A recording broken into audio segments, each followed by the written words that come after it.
Kemudian pelajaran kita dalam kesempatan pagi hari ini ada tentang masalah jam kerja. Wajib hukumnya atas setiap pegawai, setiap pekerja untuk menyibukkan diri waktu yang memang waktu kerja hanya untuk urusan pekerjaan, dan tidak menyibuk dan tidak menggunakan jam kerja dan waktu kerja untuk kepentingan non pekerjaan. Oleh karena itu maka di jam kerja seorang karyawan, seorang pegawai tidak boleh menggunakan keseluruhan waktunya ataupun sebagian waktunya meskipun 5 menit ya, untuk kepentingan pribadi atau kepentingan orang lain yang tidak ada hubungannya dengan pekerjaan.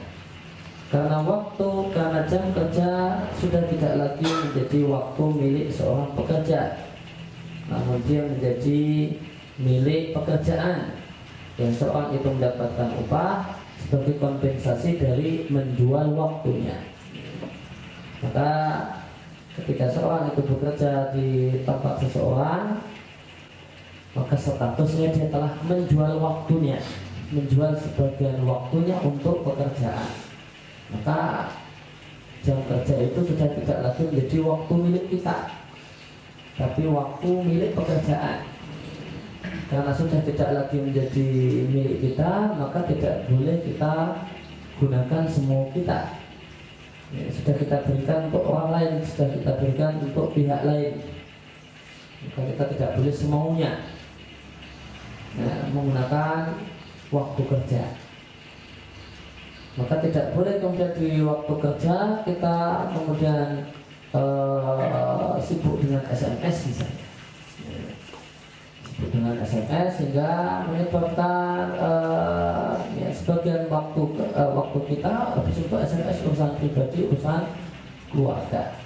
Ya, kecuali memang diizinkan, kecuali memang ada izin dari perusahaan untuk ber-SMS-an di jam tertentu atau di waktu tertentu. Maka di antara hal yang merusak waktu kerja itu adalah SMS. Kita jumpai polisi yang kerja patroli lalu lintas, malah sibuk SMS, mojok, padahal suasana lalu lintas rame, macet atau hampir macet, malah dengan santainya dia berdiri sambil ketak-ketik. Ini satu hal yang menyakitkan masyarakat yang dilayani. Atau kemudian seorang yang bekerja misalnya jaga sebuah toko, maka karena asik SMS maka kemudian konsumen tidak dilayani atau dilayani dengan setengah hati. Ketika mau cari barang bingung, tanya sama pelayan toko, karena pelayan tokonya sibuk SMS maka dibilang nggak ada, habis, karena nggak mau mencarikan misalnya. Maka ini adalah kejadian-kejadian yang tragis yang bisa kita jumpai di sekeliling kita, gara-gara orang memanfaatkan waktu kerja dan jam kerja tidak pada semestinya. Sebagaimana nasihat seorang ulama di zamannya, seorang yang bernama Al-Mu'ammar bin Ali Al-Baghdadi yang wafat pada tahun 507 Hijriah. Ketika satu hari beliau memberikan nasihat kepada menteri atau perdana menteri lah semacam itu.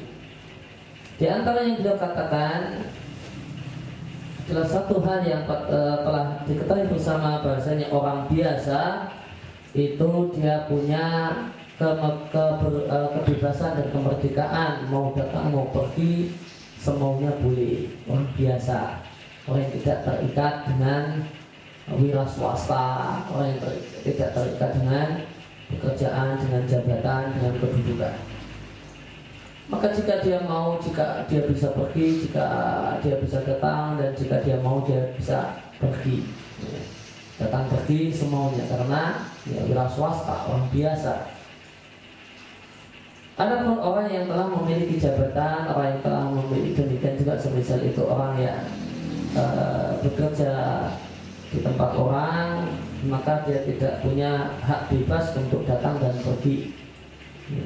Datang semaunya, pulang masuk kantor semaunya, pulang kantor semaunya. Sudah tidak bisa lagi seperti itu. Lain kalau orang itu wira swasta, dia mau masuk, misalnya dia kerjaannya di rumah, ya mau pergi meninggalkan rumah terserah, mau ini terserah. Dia wira swasta, ya orang biasa, nggak terikat dengan siapapun. Tapi kalau orang sudah kerja sama orang, maka tidak boleh datang pergi semaunya. Karena seorang pejabat, kata beliau, karena seorang pejabat adalah bagikan seorang pekerja, ya, seorang buruh, seorang karyawan. Maka seorang pejabat negara, demikian juga buruh dan karyawan statusnya sama. Dia adalah orang yang telah menjual waktunya. Ya, kata beliau, pejabat, ya, PNS, ya, pegawai negara, pegawai negeri, dan buruh, pekerja, itu semua statusnya sama, sama-sama menjual waktunya kepada tempat kerjanya, dan dia telah mengambil gaji sebagai kompensasi dari menjual waktu. Oleh karena itu, maka di waktu siang alias di jam kerja, dia tidaklah punya hak untuk mengatur-ngatur waktunya sesuai dengan kehendak dan pilihannya. Maka di waktu siang, maksudnya jam kerja, nggak boleh dia mengatur waktu semaunya. Kalau malam hari sudah bukan jam kerja, maka dia longgar. Dia mau ini pergi kemana, mau pergi kemana, bebas. Mau pergi ke supermarket, mau pergi ke tempat mana, mau belanja, mau jalan-jalan, mau ini longgar. Oleh karena itu, maka seorang pekerja, maka seorang pejabat, demikian juga seorang pegawai negeri, seorang pekerja, maka dia tidak boleh sholat sunnah, tidak boleh pula iktikaf di bulan Ramadan, karena itu semua hukumnya sunnah. Sedangkan bekerja di jam kerja dan menggunakan jam kerja untuk kerja adalah fardun lazimun, adalah sebuah kewajiban. Maka nggak boleh orang meninggalkan jam kerja karena iktikaf 10 hari di akhir Ramadan. Dia tidak masuk 10 hari padahal kantornya nggak libur, nggak tutup. Dia iktikaf 10 hari misalnya, tidak boleh. Demikian juga sholat sunnah, dengan catatan sholat sunnah yang menghalangi pekerjaan dengan baik. Kalau sholat duha 8 rakaat misalnya, setengah jam sendiri, kalau berbagai pekerjaan dia tinggalkan, alasannya semua sholat duha, ini tidak dibenarkan. Tapi kalau sholat sunnah yang tidak, atau amal sunnah yang tidak menghalangi pekerjaan, ya mungkin sholat duha 2 rakaat, ya, karena memang tidak ada nganggur, ya, daripada baca Quran, atau yang lain yang enggak, maka saya pakai untuk sholat sunnah, maka tidak mengapa. Maka sebagaimana seorang itu tidak ingin, ya, gajinya dan upahnya dipotong, dia ingin gajinya itu utuh, dan tidak ingin sedikit pun gajinya, upahnya dikurangi, maka konsekuensinya maka dia berkewajiban untuk tidak mengurangi jam kerja, dengan dia gunakan jam kerja untuk bukan kepentingan pekerjaan. Kalau seorang itu ingin haknya tidak dikurangi, maka janganlah dia mengurangi kewajiban. Karena orang itu berhak untuk mendapatkan hak secara utuh jika dia menunaikan kewajiban secara utuh. Maka dia utuh menunaikan kewajiban, maka dia punya hak untuk punya kewenangan untuk menerima hak secara utuh. Dan Allah Subhanahu wa taala mencela dalam Al-Qur'an, mencela orang-orang yang disebut mutaffifin, orang-orang yang cuan. Siapa itu mutaffifin? Mutaffifin adalah orang yang mengurangi kewajiban dan menuntut hak secara utuh. Kalau masalah hak, dia tuntut secara utuh, tanpa toleransi, tanpa tawar menawar, nggak bisa ditawar. Ini hak saya sekian. namun dia tidak mau menunaikan kewajiban secara baik, itu mutaffifin. Sebagaimana firman Allah Subhanahu wa taala di suatu surat di juz Amma yang disebut surat mutaffifin. Allah mengatakan wailul lil mutaffifin, celakalah mutaffifin. Setiap orang yang curang, setiap orang yang tidak toleransi berkaitan dengan haknya, namun seenaknya dalam menunaikan kewajiban. Dan Allah contohkan mutaffifin dengan pedagang, namun pedagang ini bukan satu-satunya mutaffifin, akan tapi contoh mutaffifin. Berkala para pedagang yang idaktalu ala nasi yastawfun, jika mereka kulaan maka mintanya utuh. Mereka mintanya penuh, mintanya bahkan anget. Kalau kulaan, kalau mendapatkan hak, kalau mendapatkan hak, dia keluar duit dapat hak barang, yaitu kulaan, maka definisinya utuh. Wa idaktaluhum awazanuhum yukhsirun, akan tapi jika dia menunaikan hak orang lain, dalam artian memberikan kewajiban melayani konsumen, dia kurang-kurangi takaran dan timbangannya, maka ini adalah tindakan yang curang. Dan kapan seorang bisa meninggalkan tindakan curang semacam ini?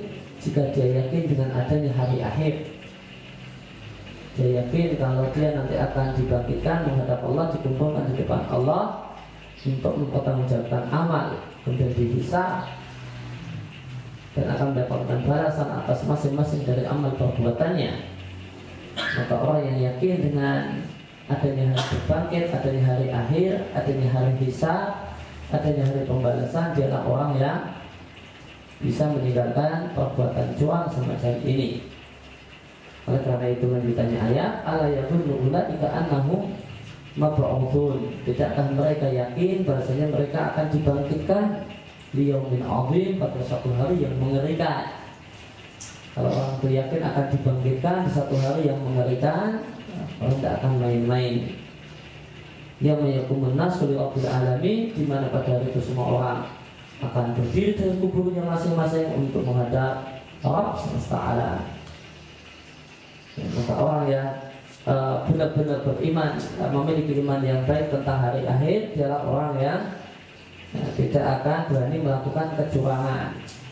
Ada orang yang tidak percaya dengan hari akhir atau kurang kadar imannya dengan hari akhir itu tipis, maka dialah orang yang dengan mudahnya curang. Untung secara duniawi, jadi dia nggak mikir nanti adanya pembalasan, ya, maka dia akan mudah untuk melakukan kecurangan. Namun orang yang memikirkan biasanya apa yang dilakukan saat ini bukan hanya saat ini dampaknya, tetapi nanti di hari akhir nanti akan ada dampak dan buahnya, maka dia akan berpikir 1000 kali untuk melakukan kecurangan. Maka kecurangan dalam dunia dagang, ya, dan kecurangan dalam hak secara umum, dalam menunaikan kewajiban secara umum, hanyalah dilakukan oleh orang-orang yang tidak memiliki iman pada hari akhir, atau orang yang kadar imannya pada hari akhir itu menipis sehingga hampir-hampir tidak ada, sehingga kurang berpengaruh.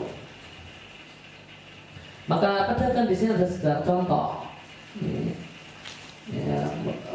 Namun mutaffifin itu banyak, semua orang yang meminta hak secara utuh namun seenaknya dalam menunaikan kewajiban. Maka boleh jadi ada suami yang mutaffifin, ada istri yang mutaffifin. Ya, suami yang mutaffif, ya, ketika berkaitan dengan masalah hak suami, dia tanpa toleransi. Istrinya yang dikit saja sudah dikomentari istri durhaka. Namun dia tidak menunaikan hak istri dengan baik. Kemudian ketika menunaikan kewajiban sebagai seorang suami, dia seenaknya meminta istrinya menunaikan kewajibannya, memberikan hak suami seutuhnya. Makanya suami yang mutaffif, dan juga istri yang mutaffif. Ketika dia menuntut hak dengan demikian semangat pada suaminya, namun seenaknya berkaitan dengan menunaikan kewajiban. Demikian juga karyawan yang bisa mutaffif, manakala ya, dia tidak mau haknya dikurangi, gajinya dipotong, namun ya seenaknya, pulang seenaknya, datang seenaknya. Nah, maka ini adalah juga karyawan yang mutafif. Kemudian poin berikutnya ini berkaitan dengan apa yang seharusnya ditunaikan dan dilakukan oleh seorang yang memiliki pekerjaan ketika dia mau mempekerjakan orang.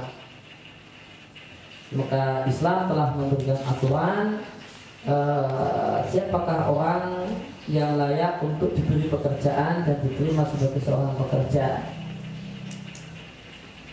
Maka Al-Quran dalam 3 ayat dalam Al-Quran, Allah dalam 3 ayat dalam Al-Quran memberikan 2 kriteria seorang yang layak dipekerjakan, seorang yang layak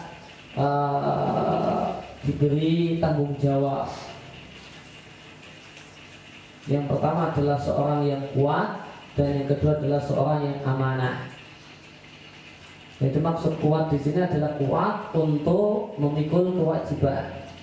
Artinya orang yang memiliki kapabilitas dan kemampuan yang baik untuk menjalankan apa yang menjadi tanggung jawabnya. Orang yang memang ahli di bidangnya.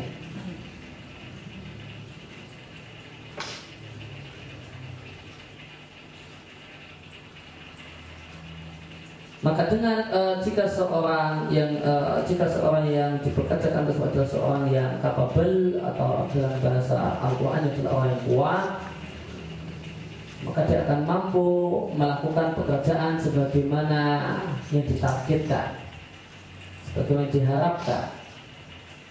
Dan jika seorang yang diberi pekerjaan adalah seorang yang diberi tanggung jawab adalah seorang yang amanah, maka dia akan bisa melaksanakan tanggung jawabnya dengan benar. Karena dengan amanah dia akan meletakkan segala sesuatu pada tempatnya. Maka tidak akan ada yang barang yang hilang, harta yang hilang, uang yang hilang. Maka dia akan menjadi orang yang bekerja dengan penuh tanggung jawab. Dengan bekerja jadi yang penuh dengan tanggung jawab, sehingga tidak ada satupun yang ketilep, tidak ada satupun yang rusak, tidak ada satupun yang hilang. Diletakkan semuanya pada tempatnya. Ayat yang pertama adalah kisah Nabi Musa. Ketika Nabi Musa memberi minum pada kambing-kambing yang dimiliki oleh 2 orang perempuan. Maka sepulang dari mengembalakan kambing, 2 perempuan ini cerita kepada ayahnya kalau telah ditolong oleh seorang pemuda sehingga bisa memberi minum untuk kambing-kambingnya dengan segera. Lalu 2 gadis ini pun usul kepada ayahnya untuk mempekerjakan pemuda Musa yang telah membantunya. Dan demikianlah seorang perempuan yang baik. Demikianlah seorang perempuan yang baik. Ketika dia harus terpaksa kemudian kerja 2 rumah, ya tidak mengapa dia kerja 2 rumah. Bapaknya sudah tidak bisa lagi mengembala, tidak ada siapa-siapa yang bisa disuruh dan bisa dipekerjakan. Akhirnya 2 perempuan ini ya kerja mengembala. Ketika kok kayaknya ada orang yang bisa dimintai tolong untuk bekerja, kemudian sehingga 2 perempuan ini bisa kembali ke tempat aslinya yaitu rumah, maka dia pun usulkan pada ayahnya, tolong bekerjakan orang tersebut ya, supaya bisa mengembala kambing, sehingga kami 2 gadis perempuan ini kami bisa kembali ke rumah. Demikianlah ketika bekerja 2 rumah bagi seorang perempuan. Tidak terlarang bekerja 2 rumah jika memang kondisi mengharuskan. Bagaimana dua perempuan yang Allah ceritakan dalam Al-Quran tersebut bekerja di luar rumah membalakan kambing. Kemudian apa? Kondisi terpaksa. Wah, ayahnya sudah tua renta, nggak bisa nggak bisa kerja. Ketika ada jalan untuk bisa kembali ke rumah dengan cara mempekerjakan orang lain, apa yang dilakukan oleh perempuan ini? Usul pada bapaknya, Pak, minta tolong aja sama pemuda itu kayaknya nganggur dia, so membalakan kambing-kambing kita,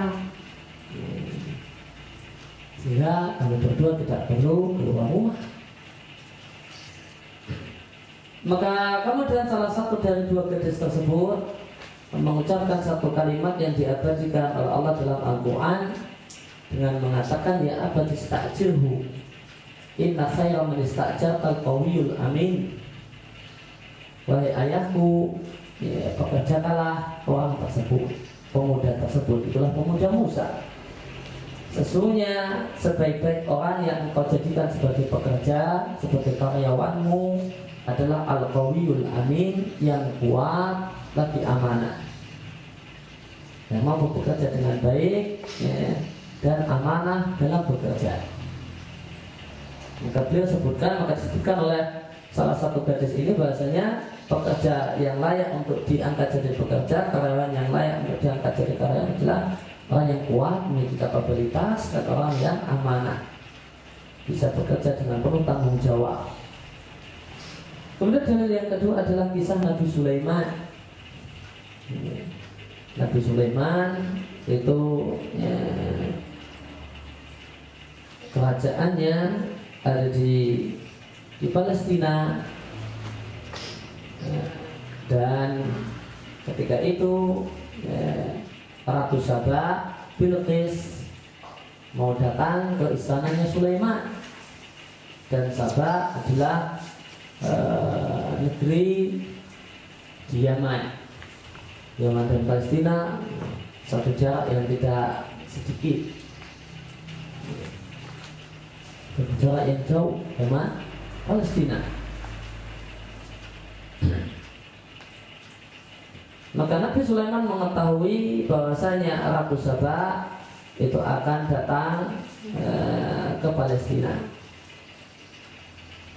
Inilah tafsir yang benar untuk Saba dan Sulaiman.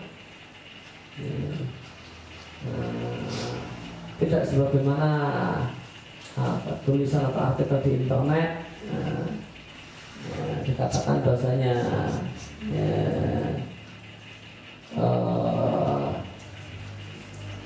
Saba dan Sulaiman, Bilqis dan Sulaiman itu di Jawa Tengah,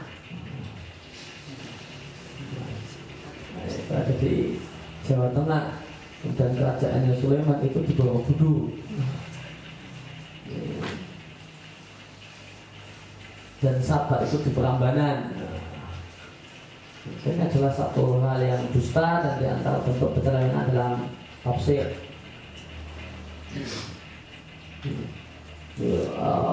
Otak-atiknya panjang sekali, ya, pokoknya ringkasnya seperti itu. Kalau mau baca tinggal searching di Mbah Google, no? Borobudur Sulaiman. Nah, tidak akan ketemu sebuah artikel panjang yang otak-atik kisah Sulaiman, Saba, Bilqis, itu dengan sehingga jadinya jadi adalah Prambanan sama Borobudur. Makanya adalah dusta memaksa-maksakan penafsiran. Di antara bukti dustanya adalah dalam Al-Quran yang namanya negeri Saba itu semula adalah negeri yang makmur, kemudian setelah itu ada bendungan besar yang namanya bendungan Arim, dan bendungan besar ini jebol, terjadilah banjir. Padahal inilah yang menopang kesuksesan kemakmuran negeri Saba dari sisi pertanian, yaitu gara-gara sebuah sistem irigasi yang bagus, ya, ini ditopang oleh satu bendungan besar namanya Arim. bendungan air ini jebol. Kalau memang Sabak Sulaiman, Bilqis itu di Jawa Tengah dan Jogja, bendungan airnya mana? Otak atiknya itu ada pinter untuk otak atik, Borobudur, Boko, Bapak, atau itu dibungkungkan dengan ayat Al-Quran. Maka bendungan airnya mana? Bekasnya mana? Karena bisa ada lengkap itu. Gendol. Mau ceritanya cuma ini Pak. Jadi otak atik di situ dikatakan, makanya Sulaiman disebut Sulaiman ya, karena di situ adalah kerajaannya Sulaiman. Kerajaannya Sulaiman.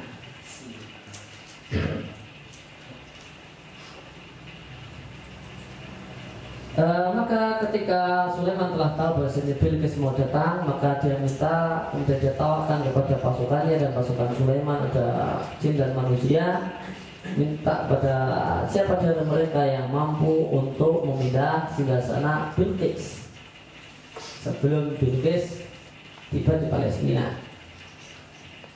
Maka yang pertama kali mengajukan menawarkan diri adalah jin Ifrit, artinya jin yang kuat. Maka jin tersebut mengatakan, ana atika bihi qabla an taquma min maqamik. Wahai Sulaiman, wahai Nabi Allah Sulaiman, aku akan bawakan kepadamu singgasana Bilqis sebelum engkau tegak berdiri dari tempat dudukmu. Sulaiman dalam posisi duduk, kata jin ini, wahai Sulaiman, Anda sekarang duduk dan berdiri. Sebelum Anda tegak berdiri, singgasana Bilqis sudah ada di depan Anda. Sebelum Anda tegak berdiri, hitungannya cuma beberapa detik saja, 3-4 detik lah proses orang dari duduk dan berdiri tegak. Maka sebelum Anda berdiri tegak dari posisi duduk, singgasana Bilqis sudah ada di hadapan Anda. Wa in alaihi qawiyyun amin, kata si jin, dan sesungguhnya aku itu adalah seorang yang kuat dan amanah untuk membawa singgasananya Bilqis.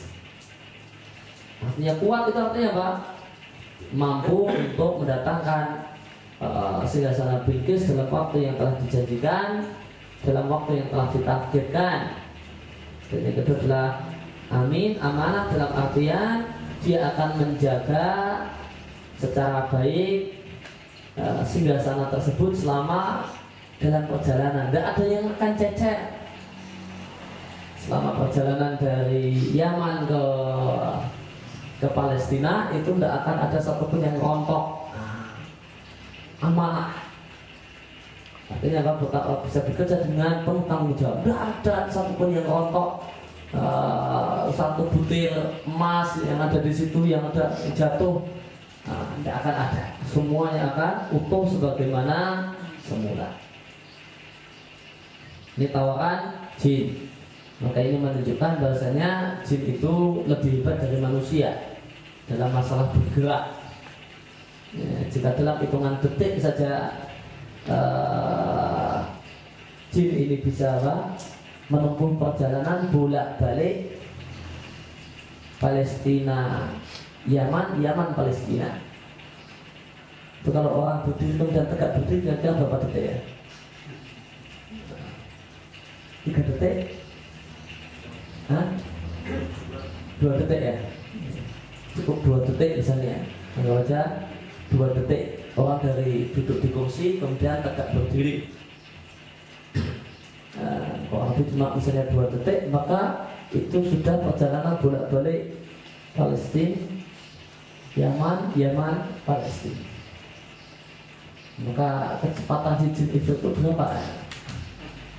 Kalau dihitung, misalnya anggap aja Palestinanya Masjidil Aqsa, Sabaknya ya Son'a lah misalnya, Yamannya Son'a misalnya, maka berapa ratus kilo ya, bagi satu Berarti 1 detiknya itu sunat aqsa. 1 detik cukup 1 detik. Oke, ini menunjukkan bahasanya jin itu punya kemampuan bergerak yang luar biasa. Oleh karena itu satu hal yang tidak aneh seandainya dukun itu kok kayaknya hebat. Ketika pasiennya masuk, pasiennya belum apa-apa sudah ditebak, oh bapak dari sini ya, bapak dari daerah ini, sakitnya sakit ini, mau perlu kesini, mau perlu demikian ya. Itu satu hal yang wajar, karena jin ini dia punya jin, yang jin ini kemudian mencari informasi dari jin-jin yang lain. Orang ini orang mana, perlunya apa, dia pernah ngomong apa, ingin pergi ke sana mau perlu apa. Tinggal dengan hitungan di bawahnya detik apa? Di bawah detik apa namanya? Tinggal dia cari info. Ini cuma dekat saja paling-paling, nggak sampai sejauh Palestina, Yaman misalnya. Cuma paling misalnya orang Bantul, cepat nyari info di Bantul ini, orang ini mau rumahnya mana, sebelah mana, cepat. Udah rock and roll. Namun usulan jin ibrit ini tidak diterima karena ternyata ada yang lebih cepat. Ada seorang manusia yang mengatakan bahasanya mengatakan kepada Nabi Sulaiman, aku akan datangkan singgasana Bilqis itu sebelum matamu terbuka. Pejamkan matamu kemudian buka. Pejamkan mata terus buka, pejam terus buka. Sebelum matamu terbuka, singgasana Bilqis sudah ada di depanmu. Melek, cepat buka. Melek, merem, pejamkan matamu kemudian cepat buka. Begitu kau buka, maka singgasana Bilqis sudah ada di depanmu. Kalau lebih cepat lagi, detiknya itu lebih singkat lagi daripada si jin. Jadi katakan dia adalah seorang yang soleh, yang doanya mustajab. Seorang yang soleh dan doanya mustajab. Nah, dia minta pada Allah supaya malaikat pindah singgasana Bilqis. Ini menunjukkan bahasanya malaikat lebih hebat, lebih cepat daripada jin. Kemudian yang ketiga adalah kisah Nabi Yusuf. Setelah bebas dari penjara, maka Yusuf meminta jabatan kepada Raja Mesir untuk dijadikan sebagai Menteri Pertanian, Kepala Bulog, dan sekaligus Menteri Ekonomi. Ij'alni ala khazainil ardi, wahai Raja Mesir, jadikan aku sebagai penanggung jawab gudang-gudang negeri Mesir. Jadikan aku yang bertanggung jawab atas gudang-gudang bulog Mesir.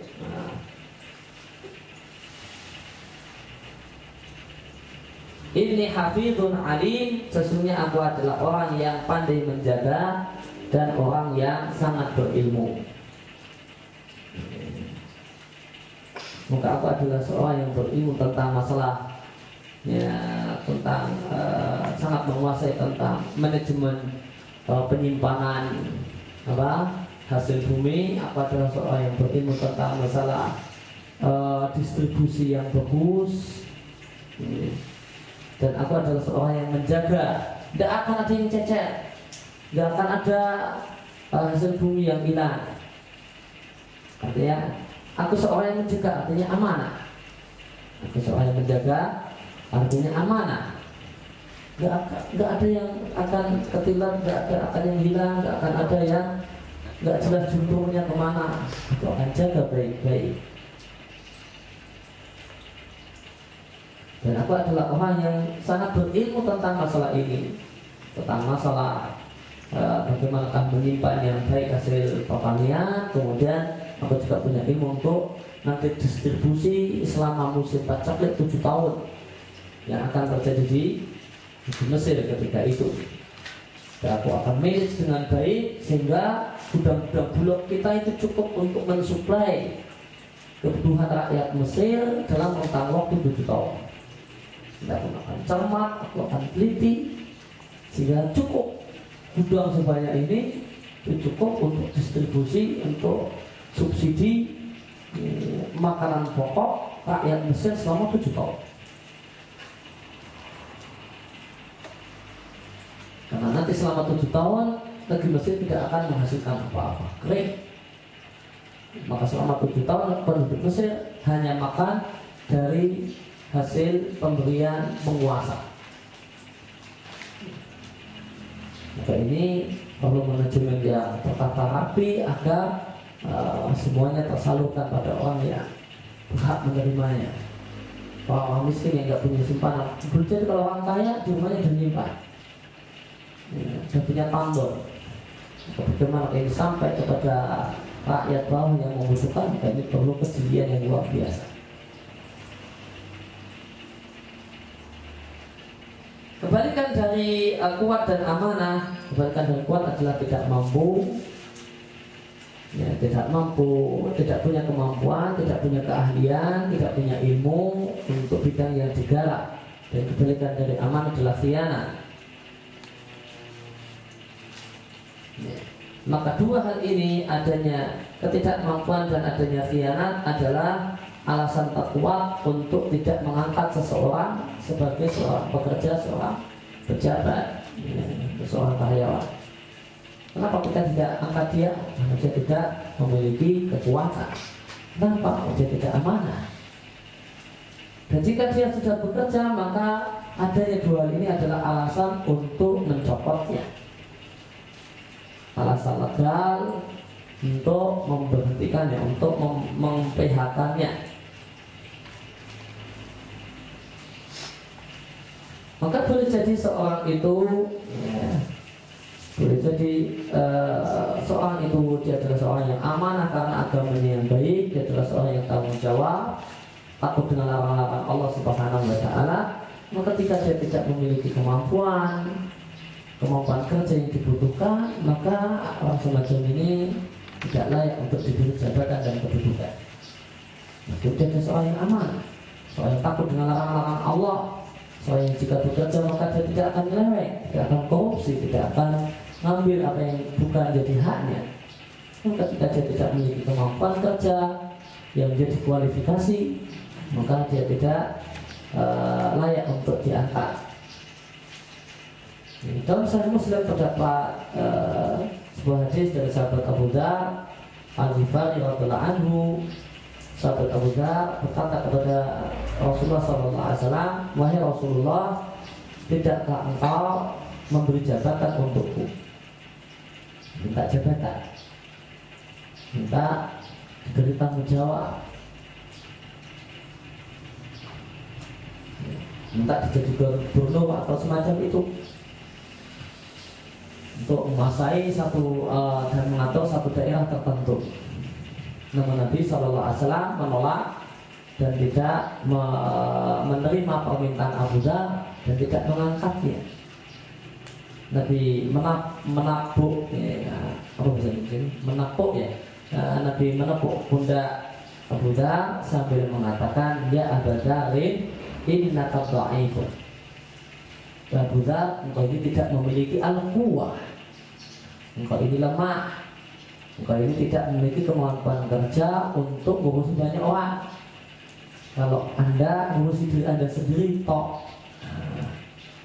Anda ngurusi diri Anda sendiri, memperbaiki diri Anda sendiri, tidak ada yang menyaksikan. Dan kalau ngurusi banyak orang dengan berbagai banyak permintaan, dengan berbagai banyak keinginan, jadi gubernur, jadi camat, jadi lurah, wah, tidak cocok.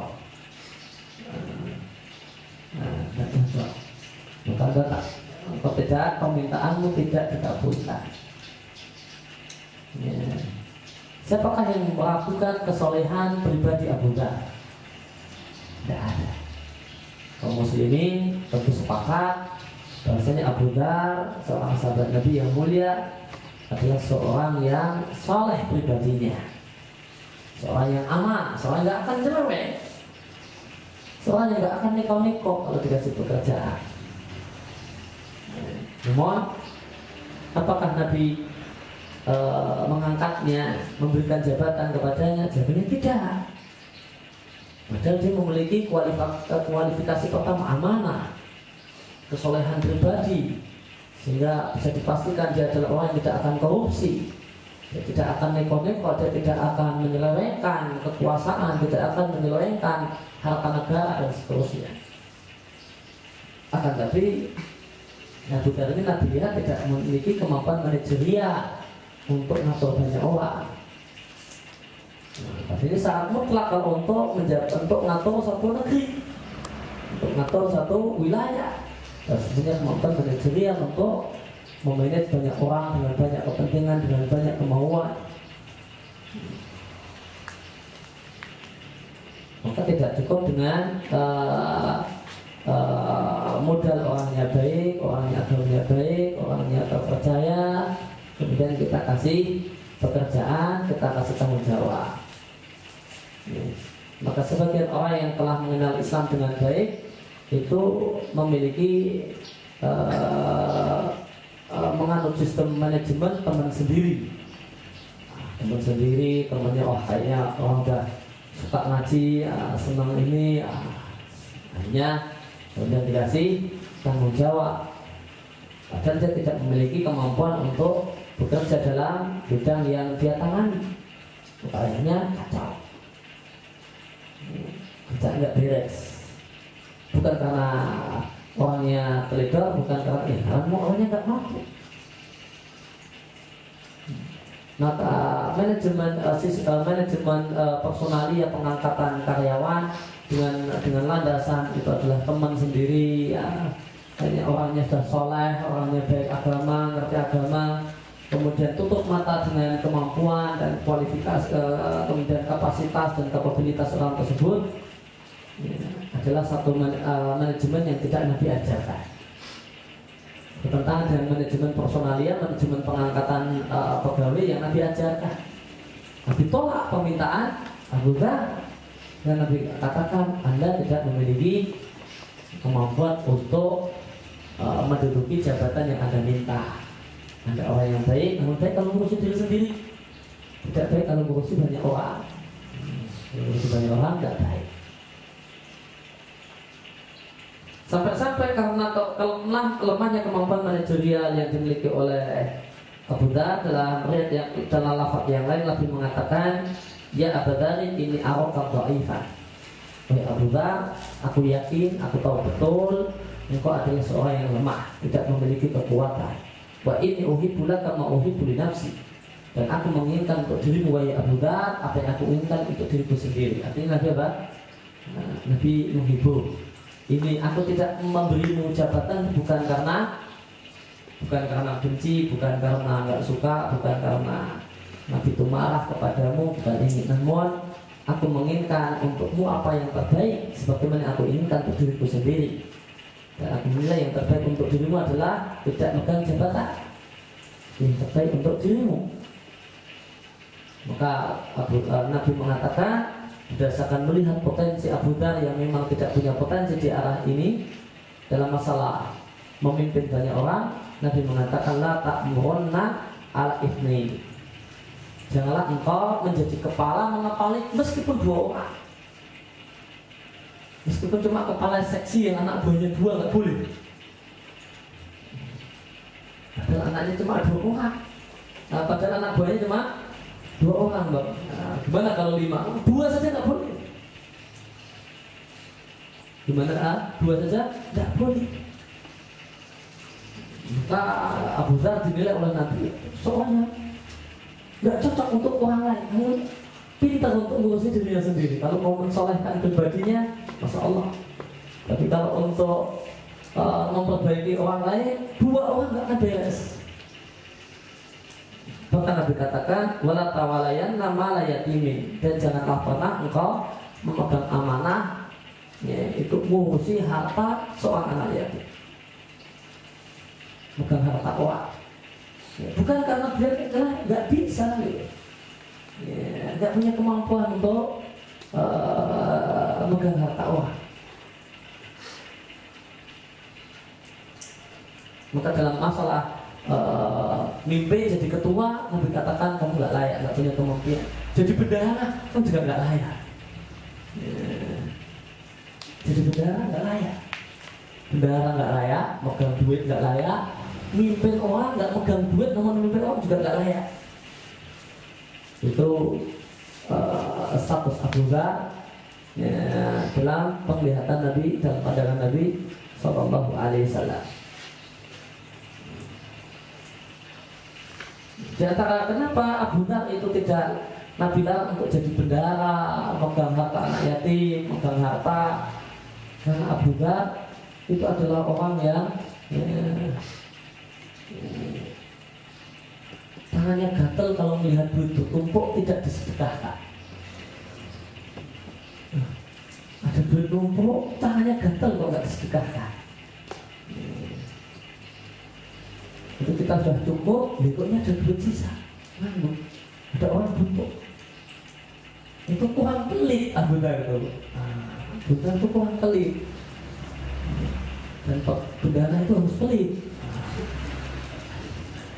Bendahara itu harus pelit, mengeluarkan duit harus ditanya betul ini tujuannya apa, ini apa analisisnya sudah benar apa belum, baru keluar duitnya.